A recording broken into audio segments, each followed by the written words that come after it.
একটা ছেলে পাখি একটা মেয়ে পাখিকে খুব ভালোবাসে।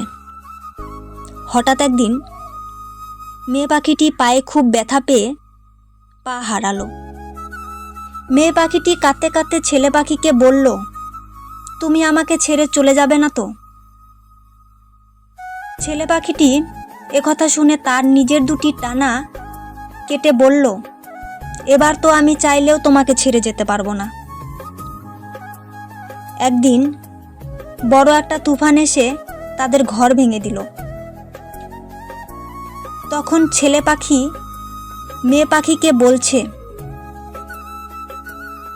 তুমি চলে যাও নিরাপদ জায়গায়, আমার কথা চিন্তা করো না। মেয়ে পাখিটা তার কথা শুনে উড়ে চলে গেল নিরাপদ জায়গায়। ঝড় তুফান থামার পর মেয়ে পাখিটা ফিরে এসে দেখল